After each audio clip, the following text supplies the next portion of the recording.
जैन साथियों, आपका स्वागत है कीर्ति कैंपस में। मैं कीर्ति कुमार। आज का जो हमारा टॉपिक है वो टॉपिक है मौलिक कर्तव्य। कौन सा टॉपिक है? मौलिक कर्तव्य, फंडामेंटल ड्यूटीज। अगर हम इसकी संवैधानिक दृष्टि से देखें तो मूल संविधान में कोई भी मौलिक कर्तव्य नहीं था।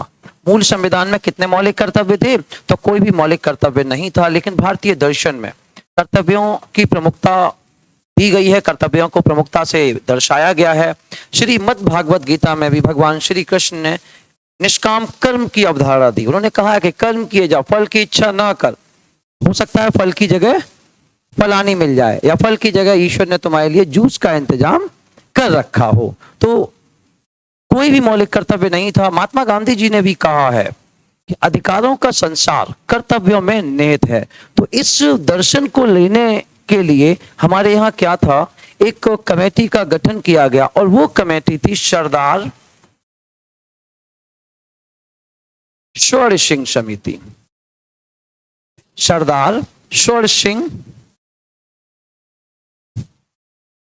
समिति ये कांग्रेस के कार्यकाल में गठित की गई थी। तो सरदार स्वर्ण सिंह समिति ने मौलिक कर्तव्यों के बारे में चर्चा की। सरदार स्वर्ण सिंह समिति ने जो अपनी सिफारिश पेश की थी, इस सिफारिश में 8 मौलिक कर्तव्यों को इस समिति ने बताया था कि कितने होने चाहिए। 8 मौलिक कर्तव्य होने चाहिए। जो इन्होंने 8 मौलिक कर्तव्य बताए उनमें से 6 को ले लिया, लेकिन 2 मौलिक कर्तव्य कौन कौन से? इन्होंने कहा कि करों का भुगतान और मतदान, ये भी बताए थे। तो हमारे जब संविधान में मौलिक कर्तव्यों को शामिल किया गया तो करों का भुगतान और मतदान को शामिल नहीं किया गया। तो इस समिति के आधार पर ही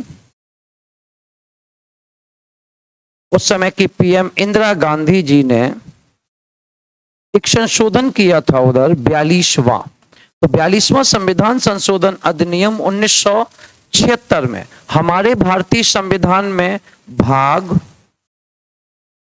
4 का अनुच्छेद 51 का जोड़कर 10 मौलिक कर्तव्यों को शामिल किया गया। तो कितने मौलिक कर्तव्यों को सम्मिलित किया गया था? 10 मौलिक कर्तव्यों को शामिल किया गया। अब एक यहाँ पे एक प्रश्न बनता है कि भाग 4 का में ही क्यों रखा गया इसे? तो उसका आंसर है कि भाग 4 में राज्यों का कर्तव्य है, तो उसके साथ ही राज्यों के कर्तव्य के साथ साथ नागरिकों के कर्तव्यों को भी रख दिया जाए। तो 4 के साथ 4 का को रख दिया गया। ओके, तो किस अनुच्छेद में है ये? 51 का और भाग 4 का। तो कितने मौलिक कर्तव्य थे उस समय? 10। क्लियर है ना इतना? फिर बाद में 86वां संविधान संशोधन अधिनियम 2002 के द्वारा एक मौलिक कर्तव्य को और जोड़ा गया। उसमें था कि प्रत्येक अभिभावक का यह कर्तव्य होगा कि वे 6 से 14 साल तक के बच्चे को शिक्षा उपलब्ध कराए। तो एक यहां हो गया। तो यहां पे वर्तमान में मौलिक कर्तव्यों की कुल संख्या कितनी है? तो 11 है। कितनी है? 11 है। क्लियर है ना? तो ये मौलिक कर्तव्य हैं। इसकी विचारधारा हमने किस देश से ली? तो इसकी विचारधारा पूर्व सोवियत संघ रूस से ली है। भारत दूसरा लोकतांत्रिक देश है जिसने मौलिक कर्तव्यों को अपनाया है। तो पहला लोकतांत्रिक देश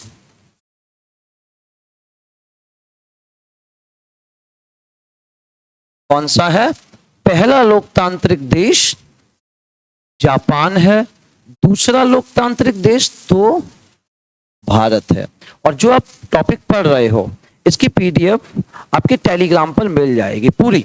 और जो इसकी पीडीएफ मिलेगी, अब ऐसी पीडीएफ होगी जिसका आप प्रिंट आउट आसानी से निकाल सकते हैं और इसका लिंक डिस्क्रिप्शन में दे दिया जाएगा। इसके साथ साथ आप एक एप्लीकेशन डाउनलोड कर सकते हो, कीर्ति कैंपस, वहां भी ये पूरा मैटर मिल जाएगा। क्लियर हो गया ना? तो पहला लोकतांत्रिक देश जिसने मौलिक कर्तव्यों को अपनाया जापान, दूसरा भारत। अब इससे संबंधित कुछ इंपॉर्टेंट फैक्ट वो क्या है? जो मौलिक कर्तव्य हैं इसको कि कहां रखा जाए, तो इसको अप्रवर्तनीय में रखा गया। इसमें अप्रवर्तनीय में, अप्रवर्तनीय में रखा गया अर्थात ये कैसे हैं, ये गैर न्यायोचित है। ये गैर न्यायोचित अप्रवर्तनीय, इसका मतलब क्या है, इसका तात्पर्य यह है कि इसको न्यायपालिका द्वारा लागू कराया नहीं जा सकता। कि अगर कोई व्यक्ति, कोई नागरिक मौलिक कर्तव्यों को ना माने तो हम उसके लिए कोर्ट नहीं जा सकते। तो कैसा है, अप्रवर्तनीय। जैसे डीपीएसपी, डीपीएसपी भी कैसे थे, वो भी अप्रवर्तनीय थे। और ये किनको प्राप्त है, किनको मिले हुए हैं, ये नागरिकों को मिले हुए।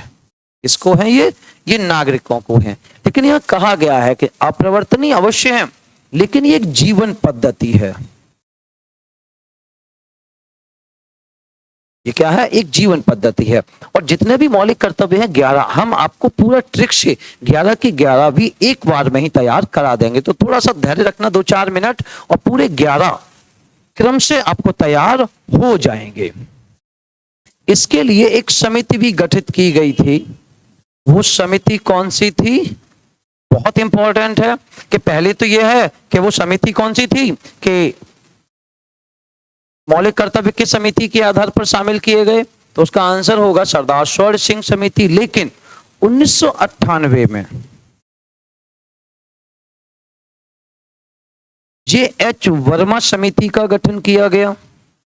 और इस समिति का गठन क्यों किया गया, तो इसका आंसर है मौलिक कर्तव्य, फंडामेंटल ड्यूटीज की समीक्षा करने के लिए, तथा विभिन्न कॉलेज और स्कूल में इनको पढ़ाया जाए, कैसे पढ़ाया जाए, तो इसके लिए भी वर्मा समिति का गठन किया गया था। वर्मा समिति ने कहा कि इनके कार्यान्वयन और इनकी निगरानी के लिए एक ओम्बुड्समैन का गठन किया जाना चाहिए। क्लियर है ना।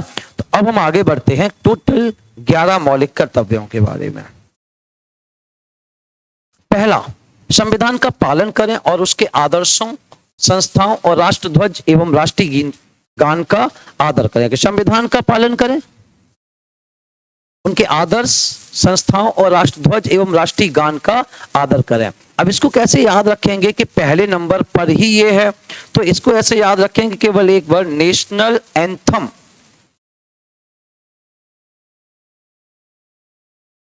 तो ए से एंथम और इधर भी ए हो गया।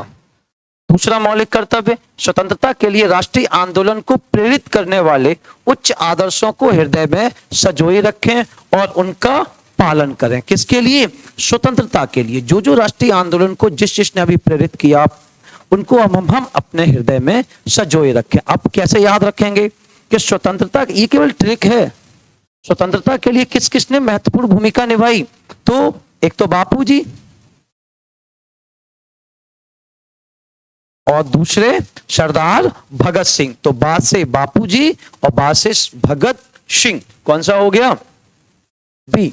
नेक्स्ट, सी, भारत की संप्रभुता, एकता और अखंडता की रक्षा करें तथा उसे अक्षुण्ण रखें। संप्रभुता का अर्थ है कि हमारे देश पर किसी का भी शासन नहीं है। संप्रभुता बना है प्रभु से, और प्रभु का मतलब होता है जिसके ऊपर कोई ना हो, जो सर्वशक्तिमान हो। तो हम अपनी संप्रभुता, एकता और अखंडता की रक्षा करें और उसे मजबूत बनाए रखें। तो सा से सी और सा से संप्रभुता या सोवर्निटी, तो किससे हो गया, सी संप्रभुता। क्लियर है ना। तो सी संप्रभुता। नेक्स्ट, डी, देश की रक्षा करें और आह्वान किए जाने पर राष्ट्र की सेवा करें। हमें क्या करना चाहिए, हमें अपने देश की रक्षा करनी चाहिए, और अगर जरूरत पड़े, आह्वान किया जाता है तो देश के लिए समर्पित हो जाएं। तो डी, डिफेंस। तो डी क्या करें, डिफेंस, रक्षा करें। ई, भारत के सभी लोगों में समरसता और समान भ्रातृत्व की भावना का निर्माण करें, जो धर्म, भाषा, प्रदेश या वर्ग आधारित सभी प्रकार के भेदभाव से परे हो। ऐसी प्रथाओं का त्याग करें जो स्त्रियों के सम्मान के विरुद्ध हो। देखो कितना बेहतर हमारा मौलिक कर्तव्य है। अगर हम इसे पालन कर पाए तो जो आज हमारे देश में जाति धर्म इनको लेकर जो भी वैमनस्यता है वो लगभग सारी की सारी खत्म हो जाएगी और हम एक ऐसे देश का निर्माण करेंगे जो महान से महानतम की ओर अग्रसर हो। वो सारा कुछ इसमें है कि धर्म भाषा प्रदेश या वर्ग आधारित सभी प्रकार के भेदभाव से परे हो। तो ई कैसा हो? इक्वालिटी,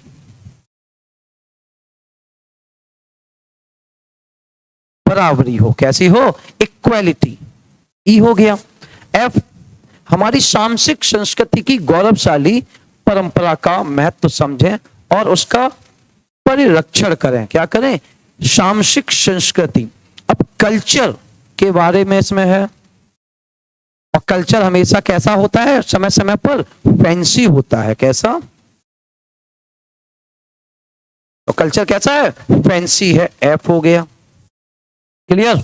आगे जी, प्राकृतिक पर्यावरण जिसके अंतर्गत वन झील नदी और वन्य जीव आते हैं की रक्षा करें, संवर्धन करें तथा प्राणी मात्र के लिए दया का भाव रखें। देखिए कितना बेहतरीन है ये, क्या प्राकृतिक पर्यावरण की रक्षा करें। जो भी प्राकृतिक पर्यावरण में आता है उनका संवर्धन करें, उनकी रक्षा करें। तो जी फॉर ग्रीन या ग्रीनी, तो जी और इधर प्राकृतिक। एच वैज्ञानिक दृष्टिकोण से मानववाद और ज्ञानार्जन तथा सुधार की भावना का विकास करें। हमें दृष्टिकोण कैसा अपनाना चाहिए? वैज्ञानिक अपनाना चाहिए। मानववाद और ज्ञानार्जन तथा सुधार की भावना का विकास करें। तो मानववाद, ह्यूमैनिटी। एच फॉर ह्यूमन और मानव, इधर भी एच।